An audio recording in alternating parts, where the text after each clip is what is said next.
Siekiant išauginti gausų derlių, didelę reikšmę turi auginimo technologija ir tinkamai pasirinkta veislė. Produktyviausių ir vertingiausių augalų veislių auginimas – viena ekonomiškiausių ir prieinamiausių žemdirbiams priemonių derliui didinti bei produkcijos kokybei gerinti. Įrodyta, kad taikant tą pačią auginimo technologiją, geriausios veislės gali duoti 20–30% didesnį derlių. Daugiau nei pusė visų pasėlių plotų Lietuvoje kasmet apsėjama javais. Kokios jų veislės populiariausios? Šiais metais mes vėl iš naujo atsigrėžiam, lyg atrodo, ir senesnės veislės, kurios yra registruotos jau apie 2000 metus, jau laukuose keliauja apie 11 metų. Tai yra, pirmiausia, populiari veislė Ada, kuri auga pradedant nuo Estijos, Latvijoje ir Lietuvoje. Ir kita veislė tai yra Alma. Alma veislė yra pati ankstyviausia žeminių kviečių veislė.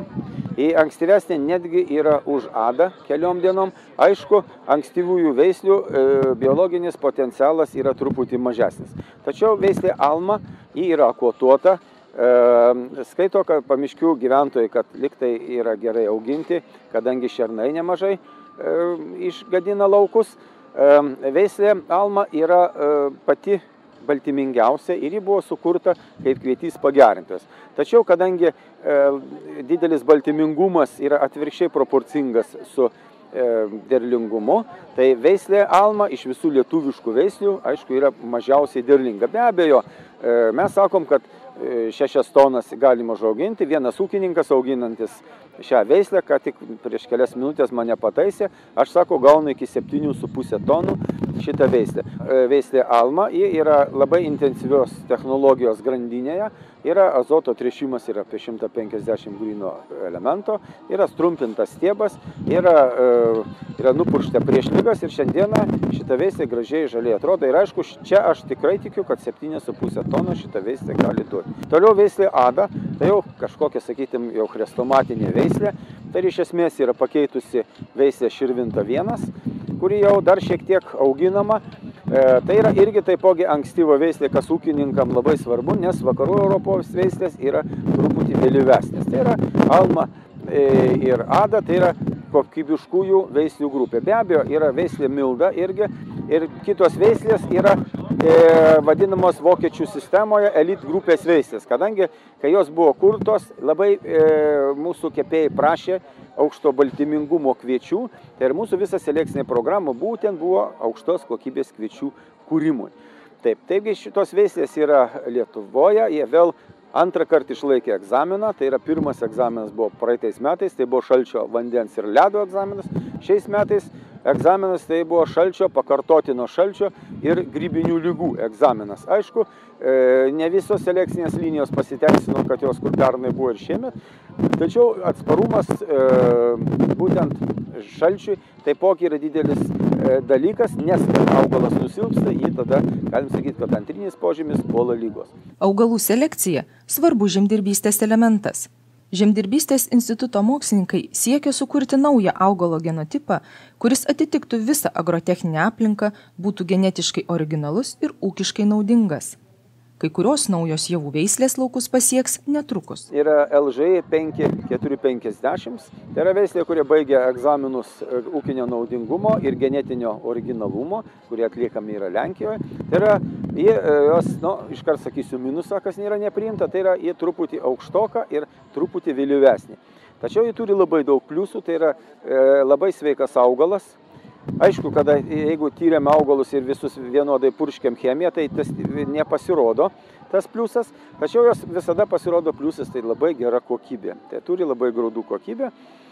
Jie paveldėjo iš labai gero vienos tėvinės linijos Astrono.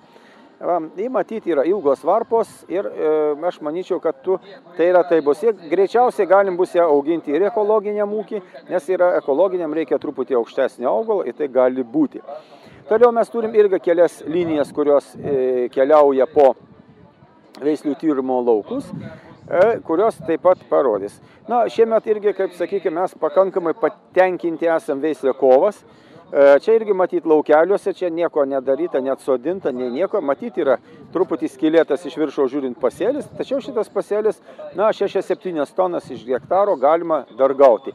Tai veislė kovas yra veislė, kuri yra suderintas žemastiebiškumas ir žemkantiškumas. Kadangi žemastiebės veislės turi rizikos tokį faktorių, kad kartais jos blogai žiemoja, nes vienas genas tai eina iš vasarinių kviečių ir automatiškai sumažina žemkantiškumą. Pasirodė nauja veislė Vikaras. Aišku, gal tai veislė nebuvo didelės sėkmingas pirmas žingsnis, kada šiais metais, ypač nuo Kėdainių ir į šiaurės Lietuvą, yra labai žeminiai pasėliai nukentėjo. Ir kas, aišku, ir veislė Vikaras irgi taipogi yra nukentėjusi nuo pasėlių. Pas mus jie laukuose atrodo gražiai ir auga. Jie truputį žemkantiškumas gal pusę balo už kovo mažesnis, tačiau mes skaitom, kad Lietuvos zonoje mes ją galime auginti. Mes turim belukštę avižą Miną. Tai yra nauja veislė ir gan gražiai lygiai atrodo pasėlis. Šičia ir veislė pradeda kelionę į mūsų laukus. Aišku, avižų, aš įsivaizduoju, dar renesansas laukia. Aš jau maniau, kad anksčiau, kadangi sveikantikumo požymio žmogaus mitybai aviža yra būtina. Nei paukščiai, nei pelės, nei kokie kiti gyvūnėliai nevalgo jokių kitų augalų, jeigu yra avižų. Šiemet vasarinių miežių dvi veislės atkeliavo naujus laukus. Viena seliklinio tipo, kita pašarinio tipo. Vėl egzaminus laiko kelios selekcinės linijos ir aš manyčiau, kad lietuvių miežių augintojai gaus naują sortimentą, būtent ir avižų, ir miežių, ir sakykime, ateityje ir žirnių.